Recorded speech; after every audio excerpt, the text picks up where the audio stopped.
Welcome to your next step up the self-publishing mountain. I'm Matilda Swift, author of quintessentially British cozy mysteries. And I'm Samantha Cummings, author of young adult books about magic, myths and monsters. I've written the books, Changed their covers, tweaked their blurbs, tried tools from a dozen ads courses. and I'm still not seeing success. Now, we're working together to plot and plan our way from barely making ends meet to pulling in a living wage. Join us on our journey where we'll be mastering the pen to snag that paycheck. Hello and welcome to Pen to Paycheck Authors Podcast. I'm Matilda Swift, here with my co-host Samantha Cummings, and we're here to write our way to financial success. We're two indie authors with over a dozen books between us and still a long way to go towards the quit the day job dream.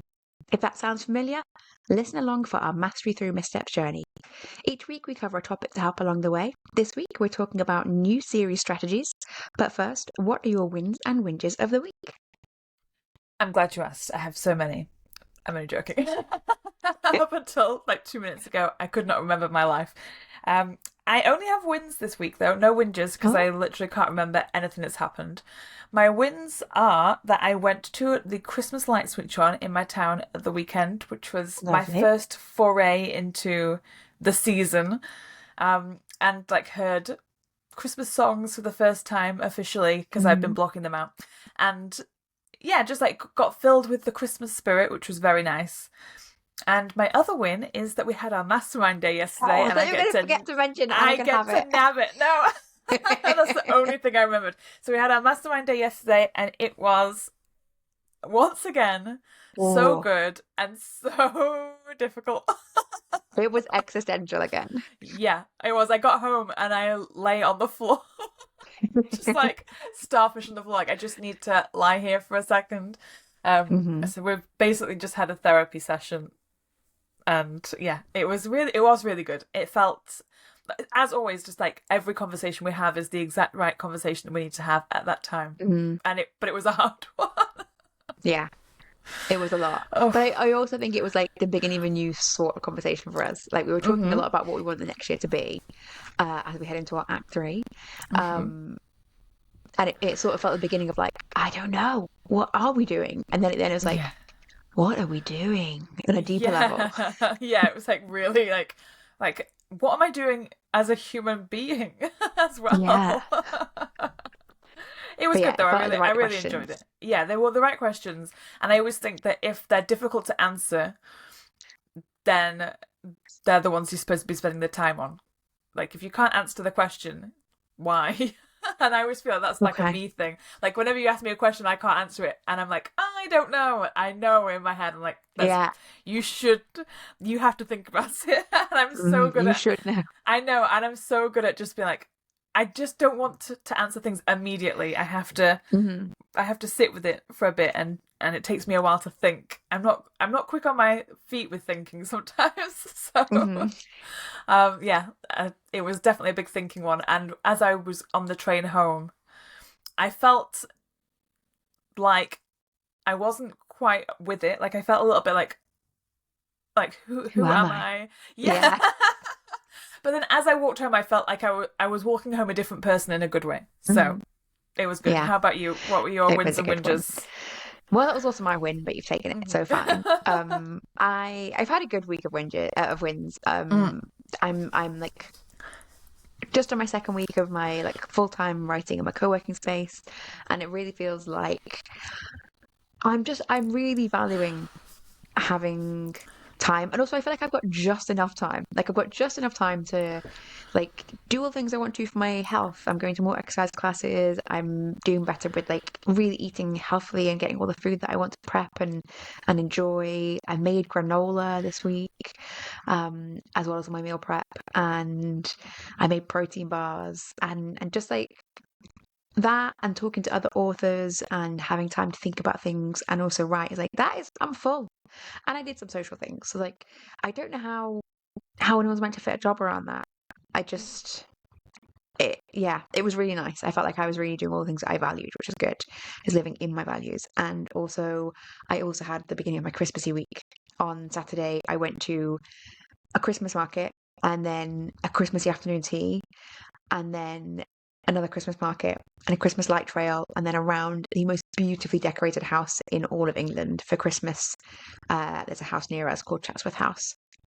And every year they have a theme, and they decorate like 30 rooms, and each has like a different aspect of the theme. And they have incredible artists just do unbelievably detailed things. And what I really love about it is like, as a creative person, is going around and just being like, the amount of wonder they put into it. Like, I was talking to people this, like, trying to explain it is really hard because it's like everything is done beautifully. Like, they've got, hundreds of wreaths around, and they could have just been like, you know what, all the wreaths, they look like this, or we have two styles of wreath and they're like A and B.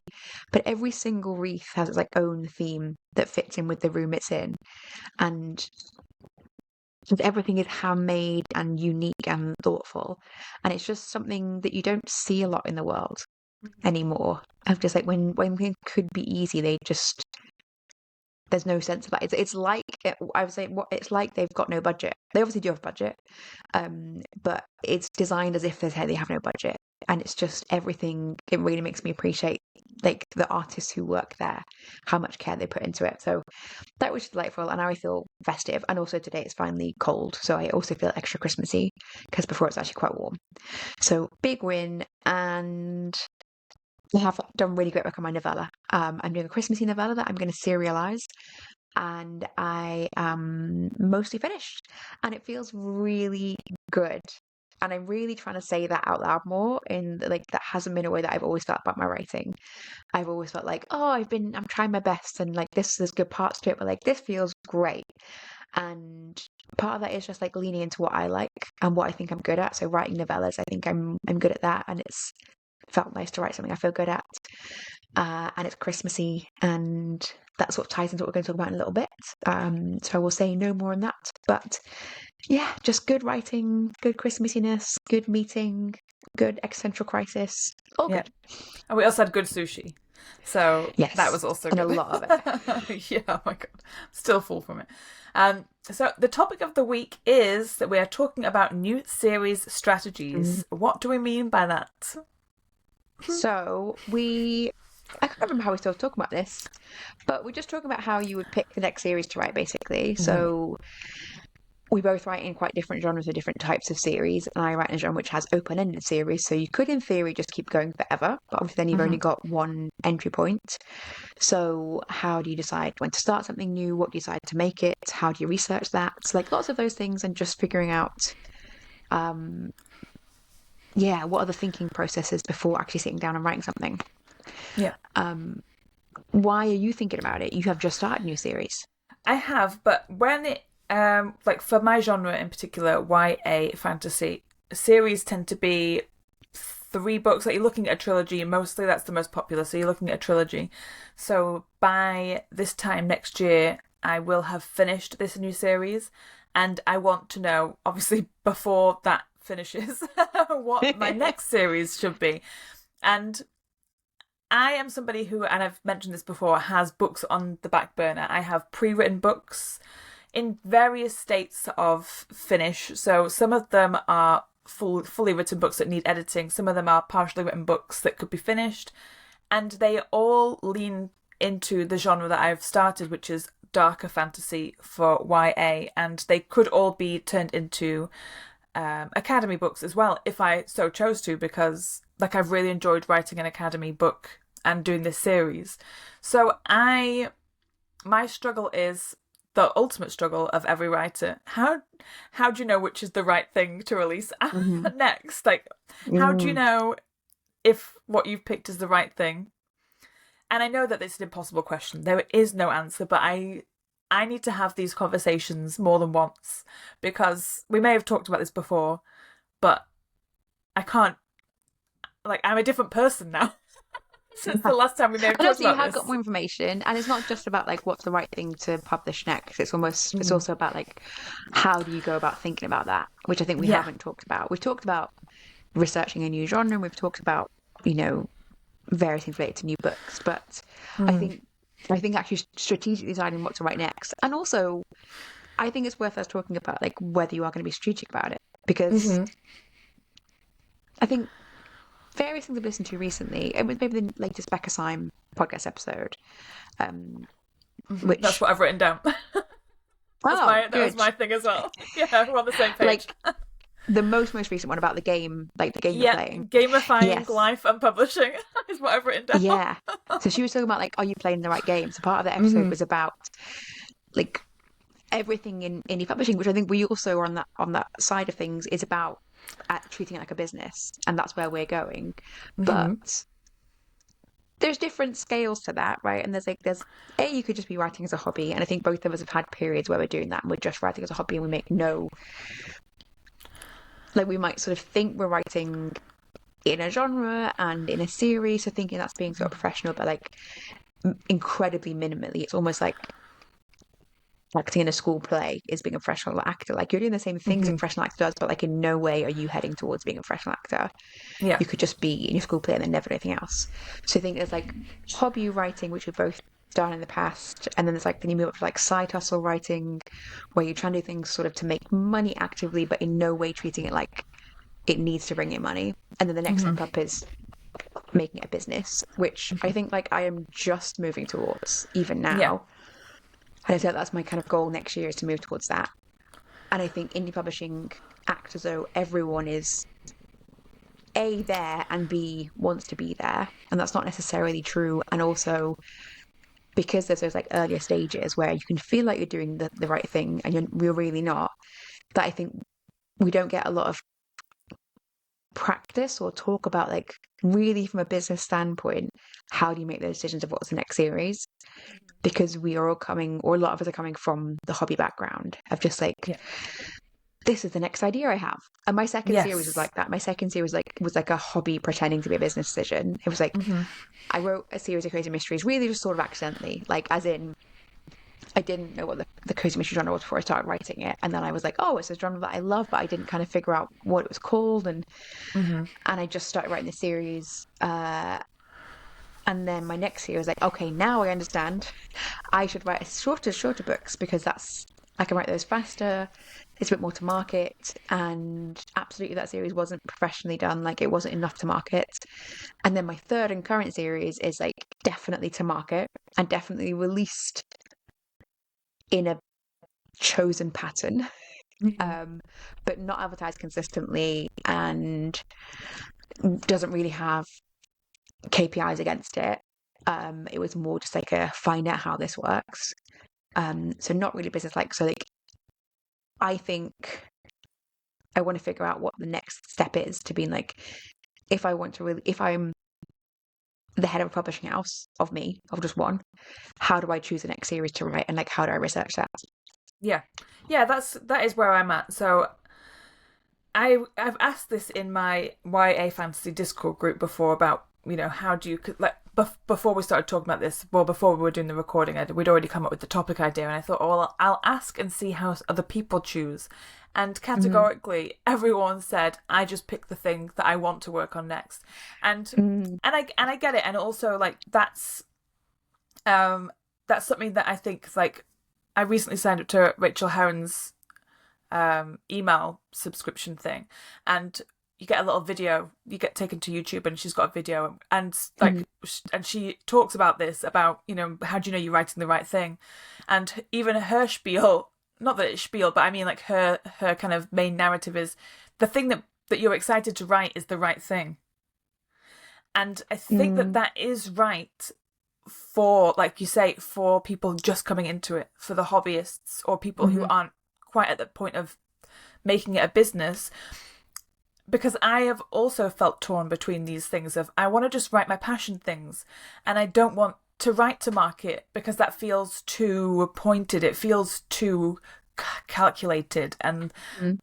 and less like a, like the romantic notion of a writer that we probably all carry around with us is that every idea you have is like the best idea and the right one to be doing.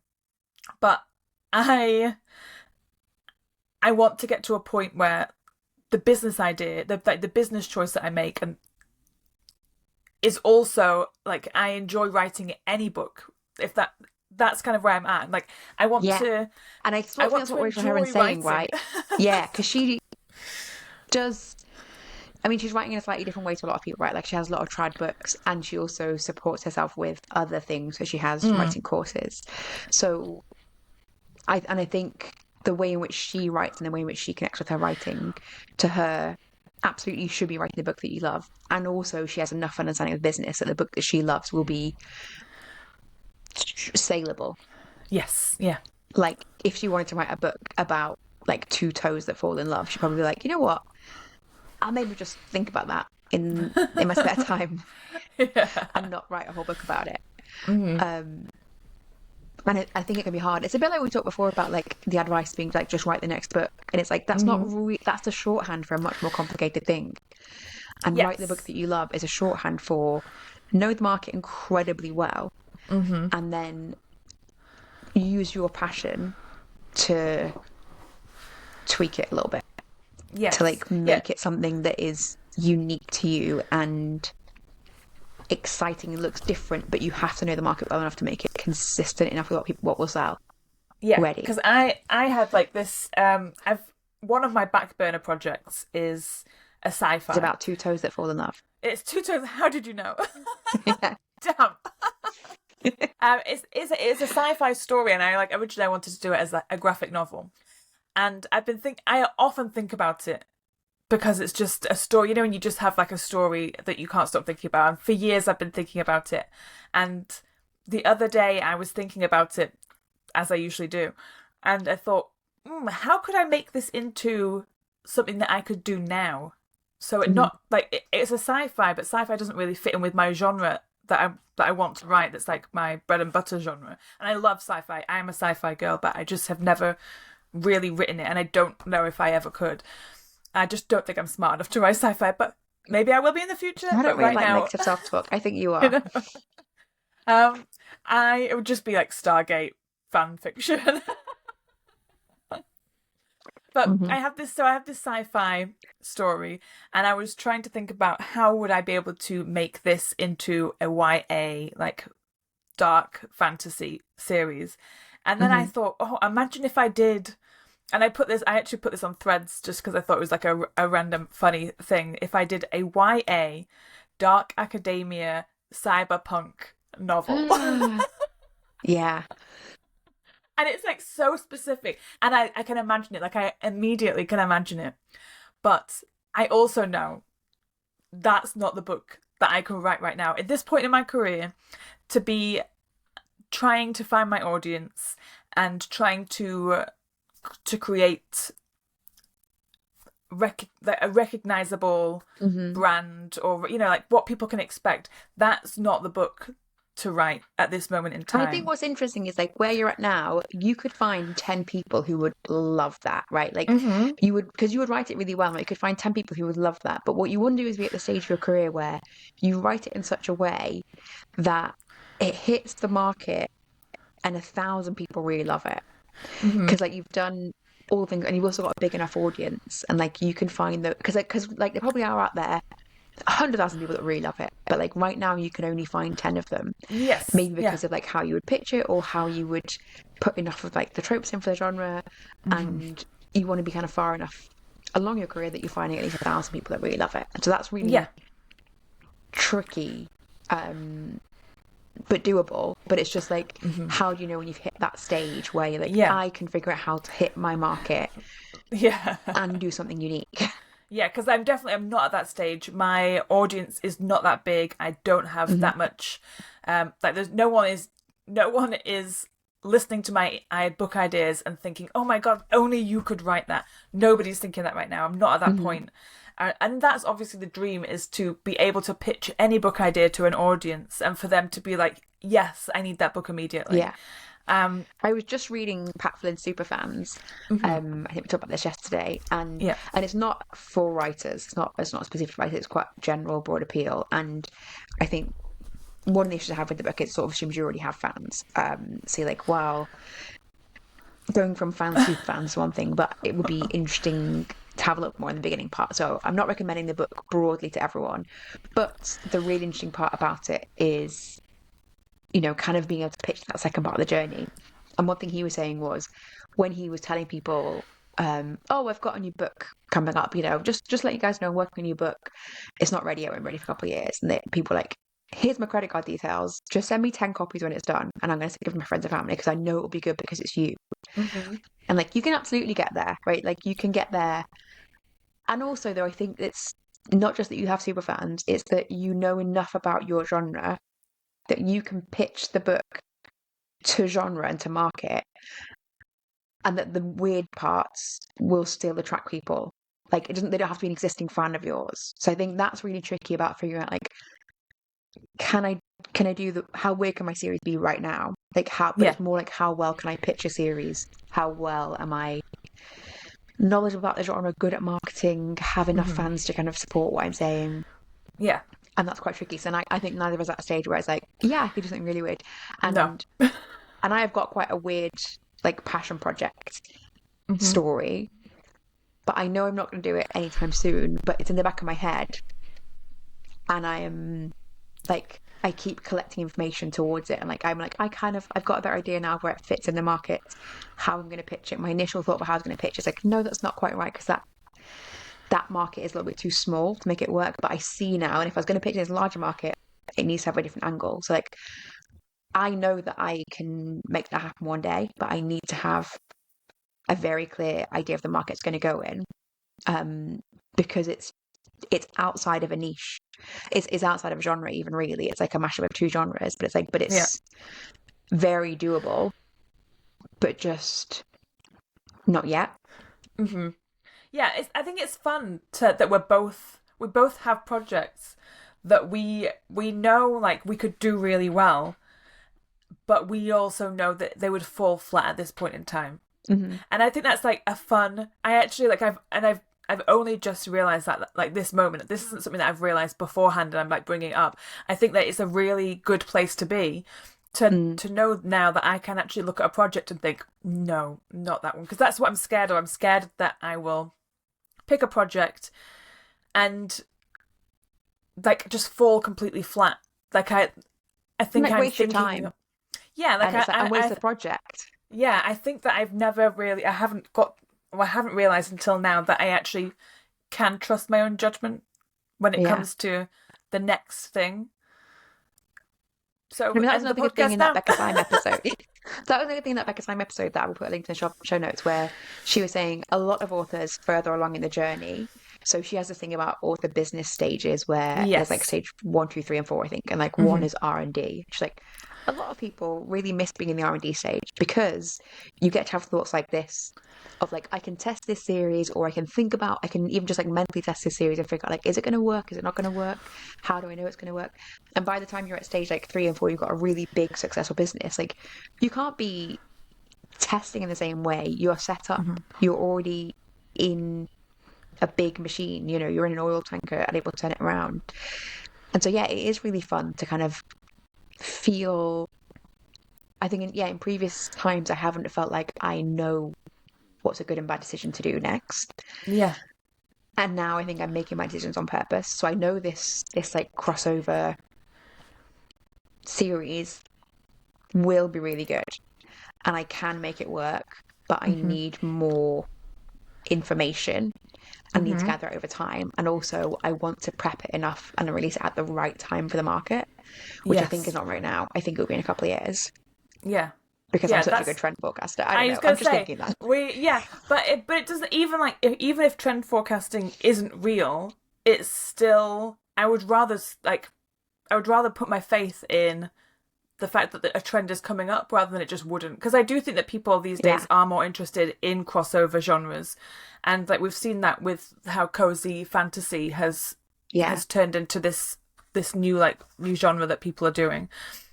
You just have to hope that the thing that you've got on the back burner Hmm. will eventually come round and you'll catch the wave. That's what I have to believe, is that there's a wave Yeah. coming for all of our weird projects, and we'll Yeah. be And even if ready. you don't, right, like, waves come, maybe if the wave comes 2 years later, I think it's going to come, like, I will Yes. have those books ready. And even if I think, like, Yeah. oh, I picked those at the wrong time, they didn't really take off as I thought they were going to, maybe the wave catches me from behind and I'll be like, ah ha ha.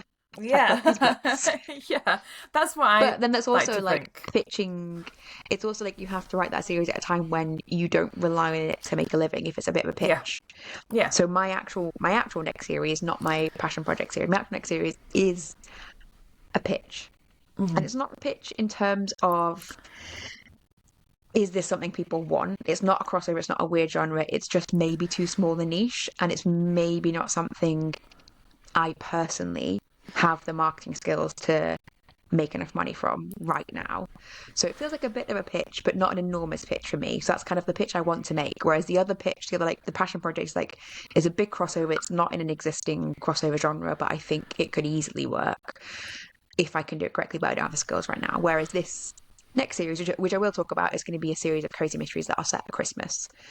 Christmas cozy mysteries, which is an established subgenre. It's relatively small. There are a handful of series in this subgenre. Um, but sorry, I've got a cat just jumping on me. But I have enough reasons to think that it is. Oh, I've got a lot of claws in me. I'm so sorry.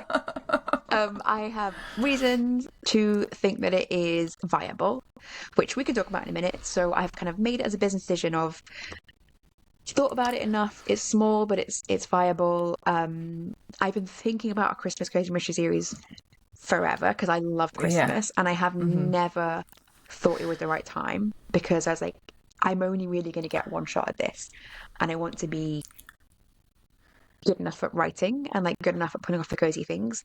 And I 100% feel that way right now.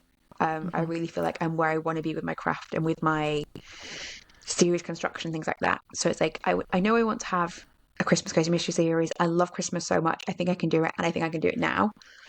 I think the niche is big enough.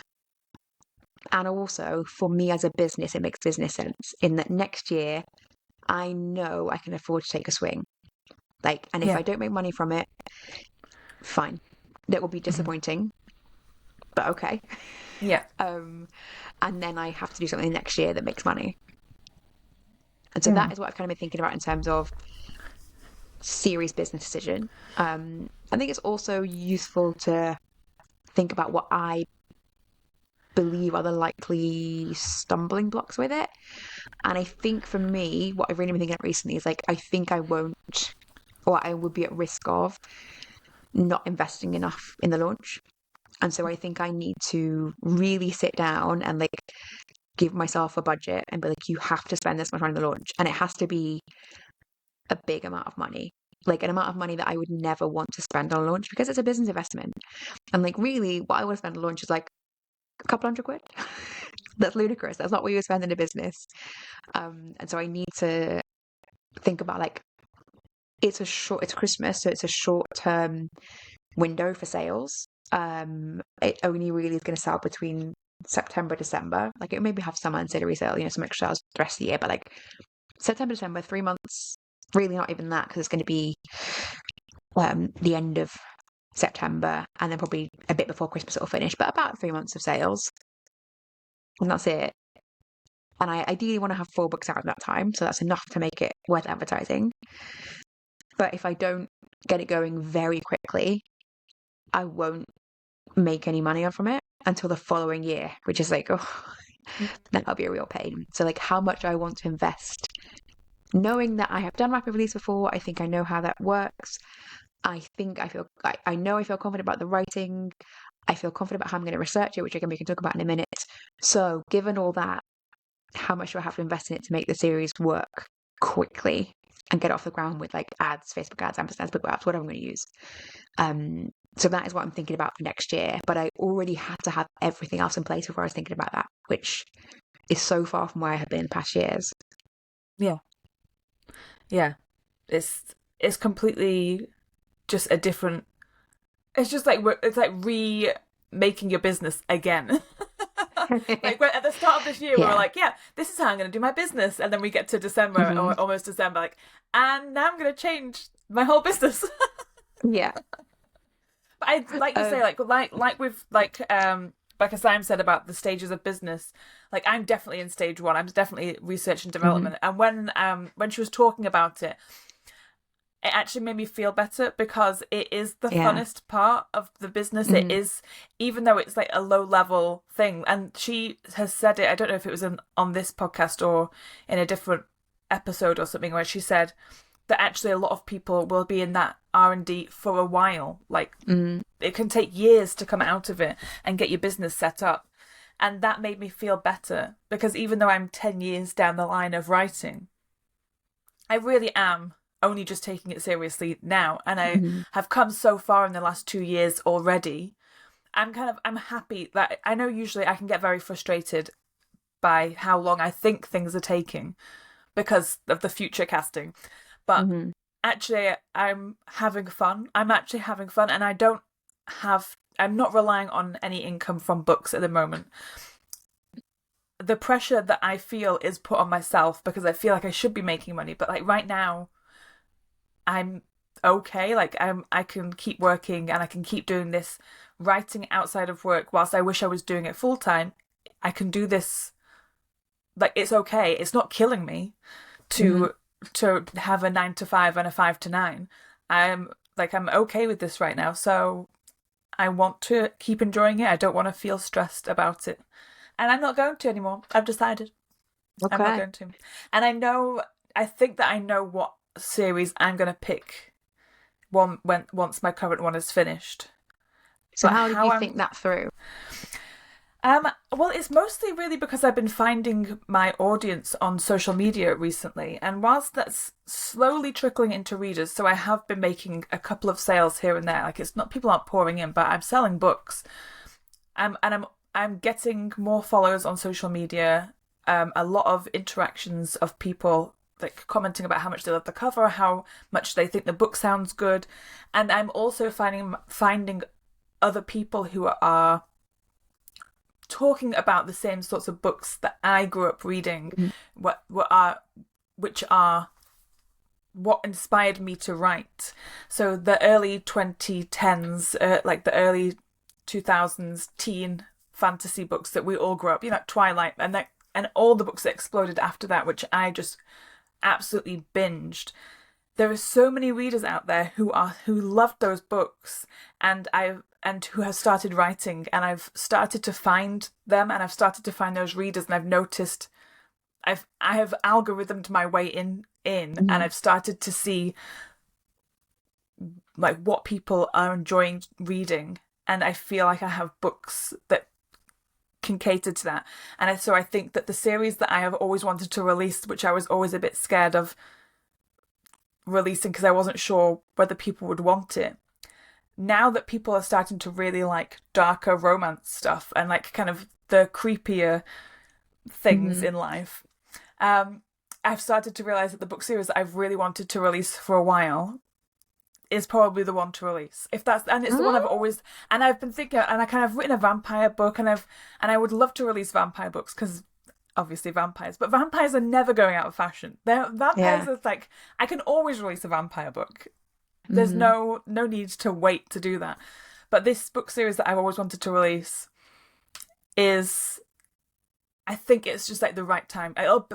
Next year will still be the right time for it, I think, because it people will still be looking for darker romance stuff. And Hmm. I really do want to put more romance into my books. So I think I'm gonna trust my judgment and what my heart says, Hmm. but also feel like that's like a good business decision because I think I Hmm. could edit the book and write the second. Well, there should be three, so I've kind of only got two stories in my head at the moment, but it doesn't matter about that.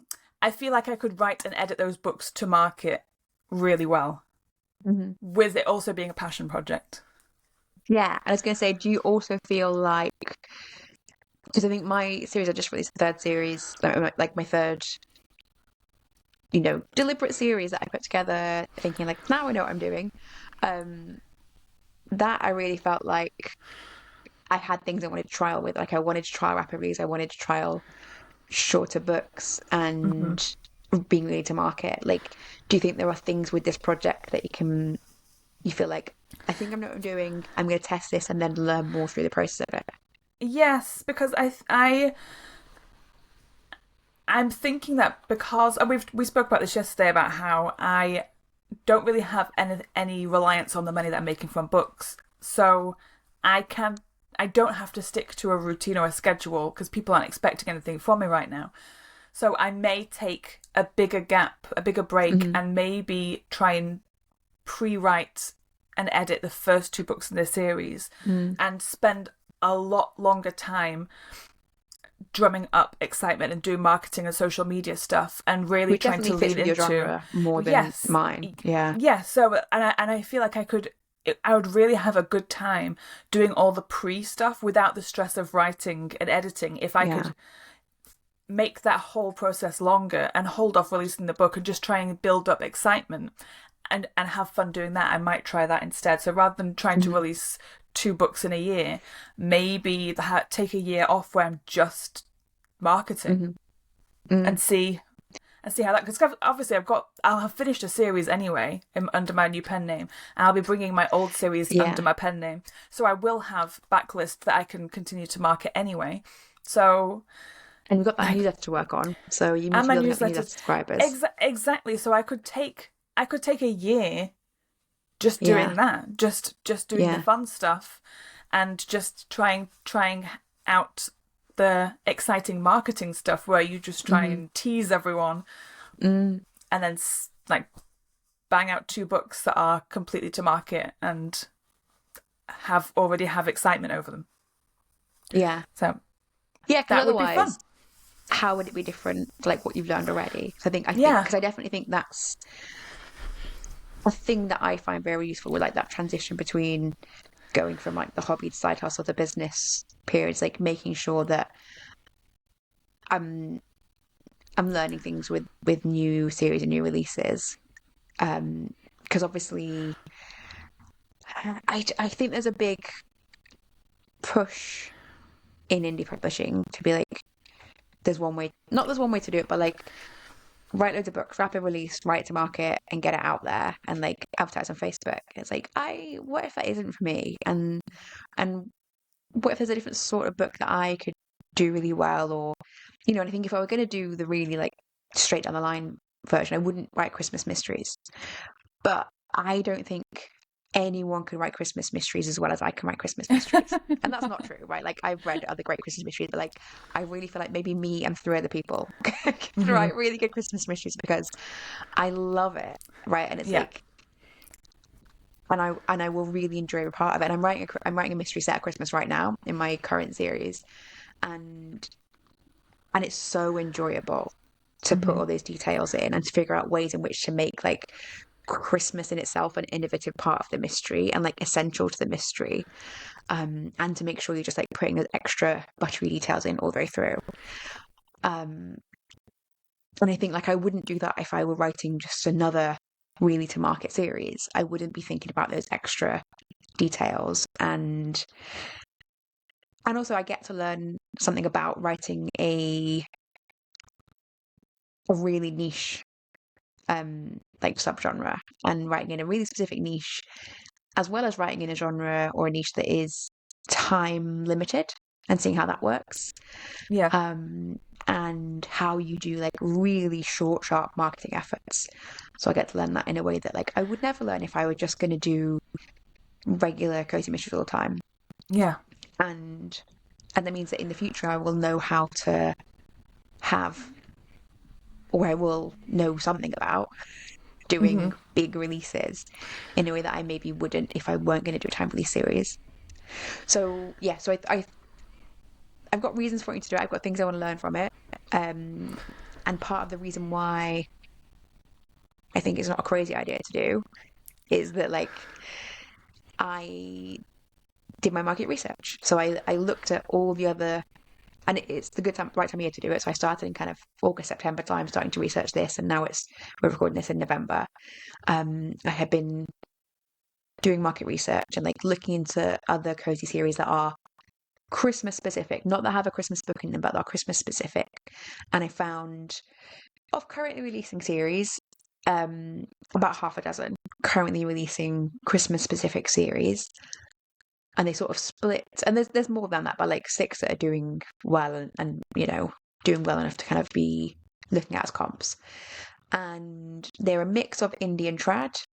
they're a mix of a couple of releases a year or one release a year.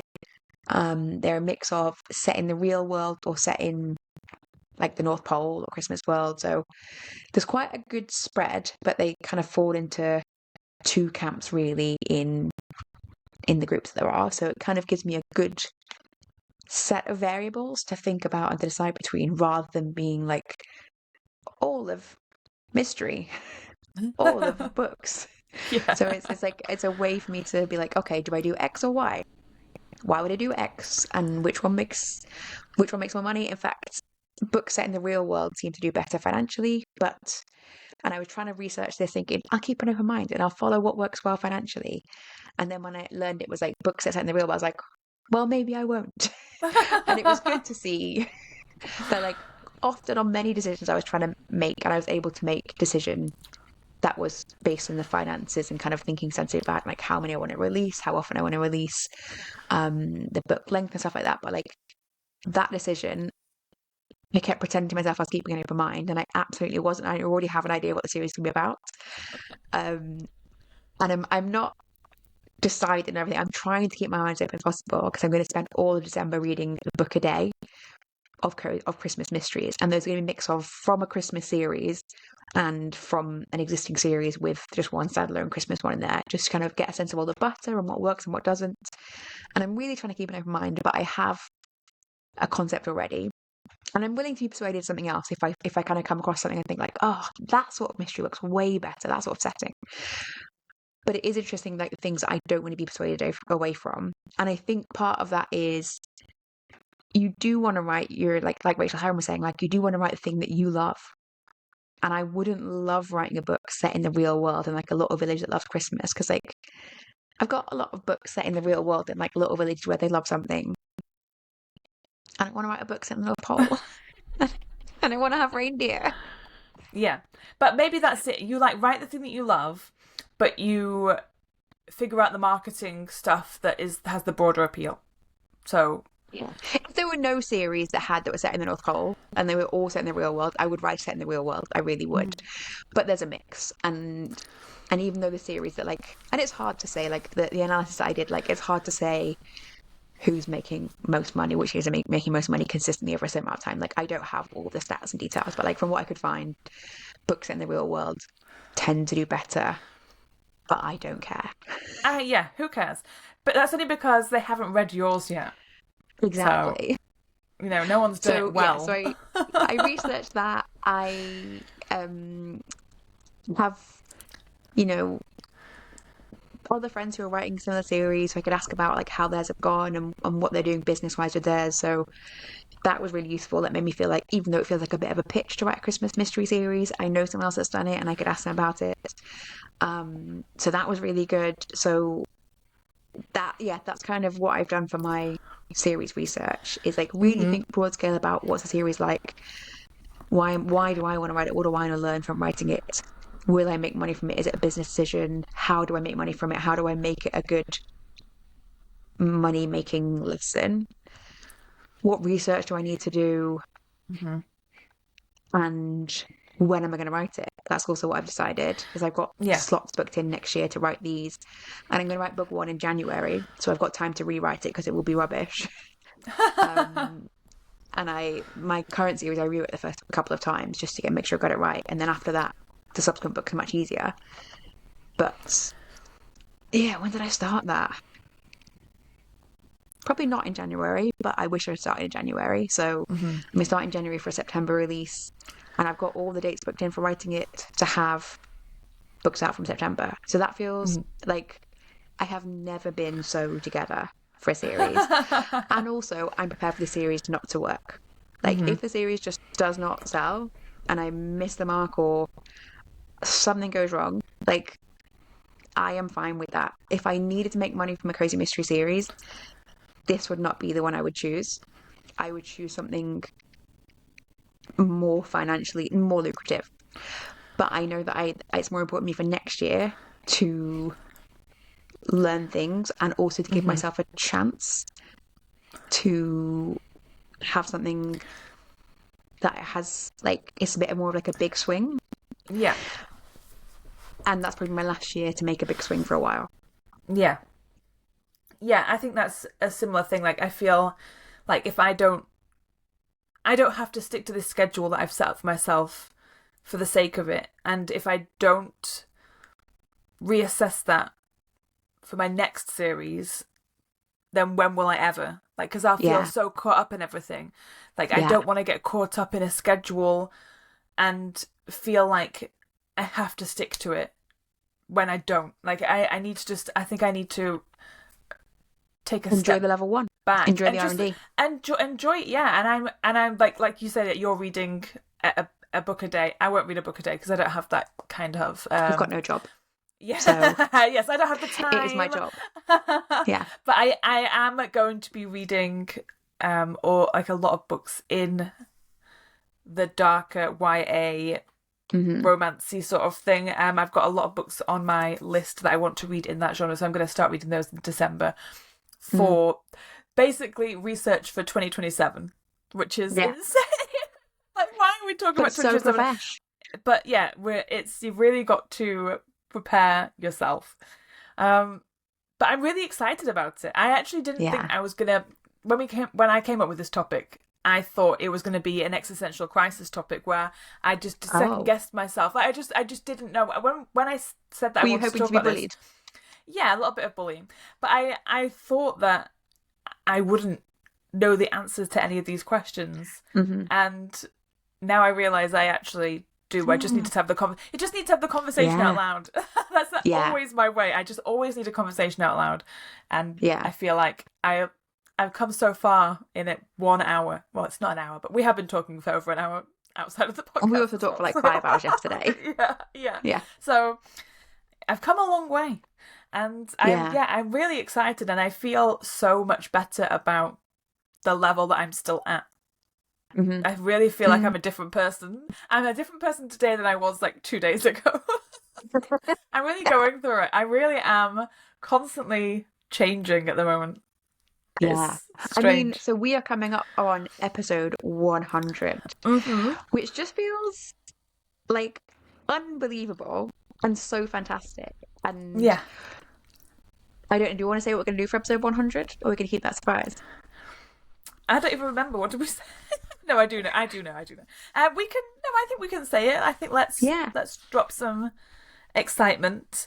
So it's coming in a few episodes.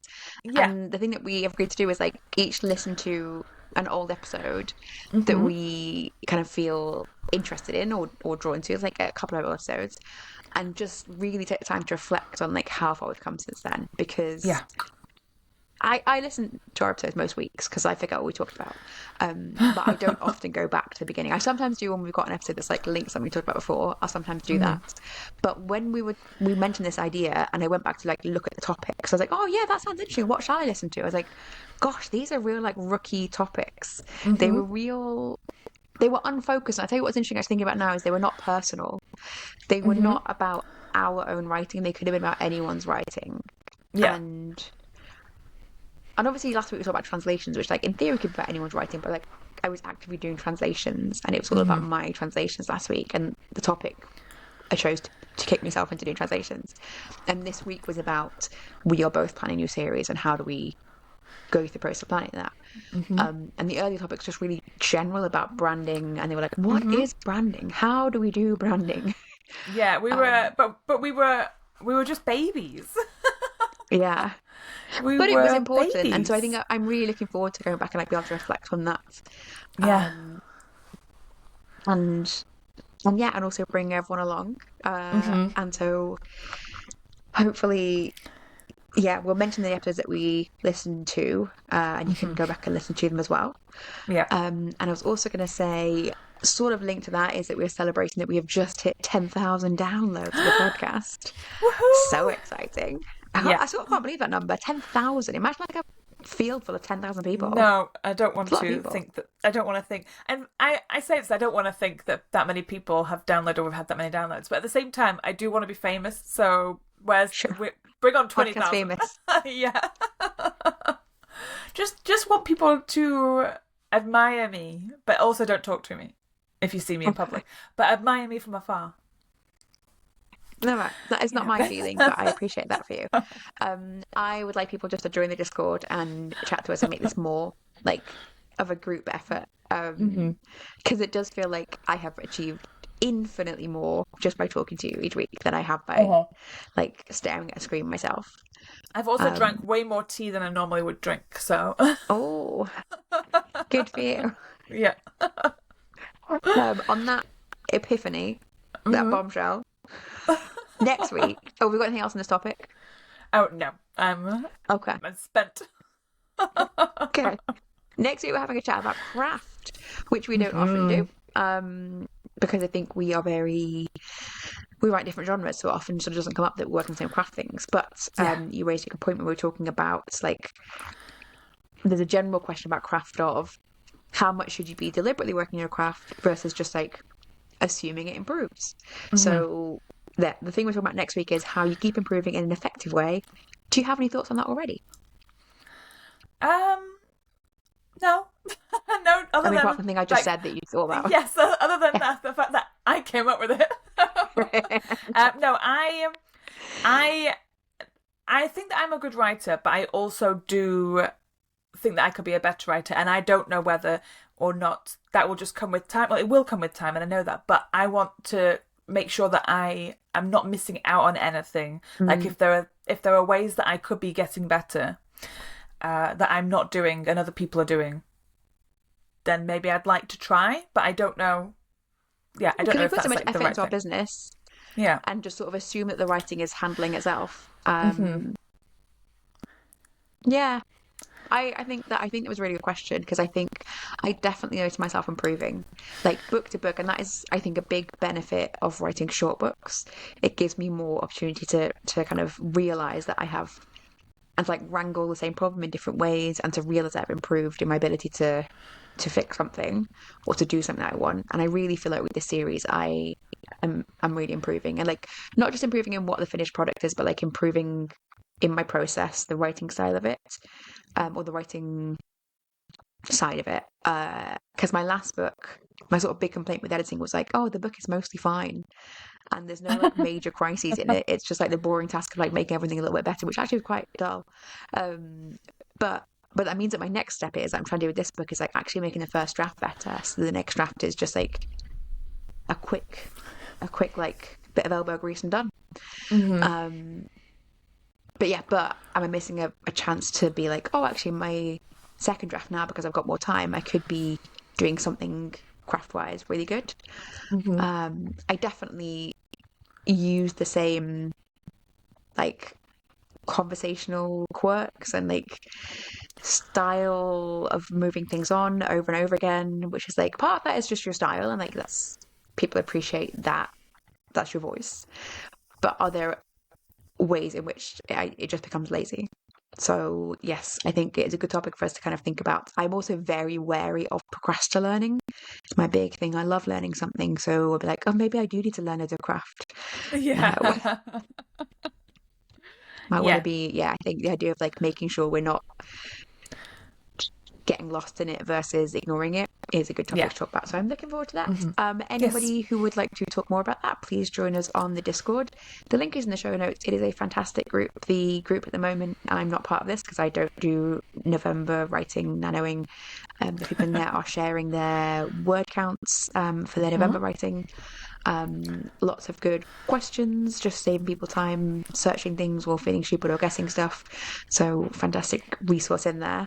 The other thing in our show notes is the coffee. It is coming up to our 100th episode. If you have listened to any of those 100 episodes, maybe all of them, and you thought, these guys are doing a great job, I should reward them for that and help them pay Hmm. for the hosting and the editing software rather than them paying out their own pockets. You could go in the coffee and give us some money. Um, I think I'm just going to get more aggressive with my request for this because as we get to 100, so be like, you know Yeah. what? It's been a while since we've had new people put money in the coffee pot. Yes. Oh, the coffee pot. Ah, yes. And Oh, apparently 10,000 people have downloaded. So I'm shaking the coffee imagine pot. if we had £1 for every download. We'd stop recording. We'd be Just rich. yes, we have to be We'd like, be see ya. we'd be off on holiday.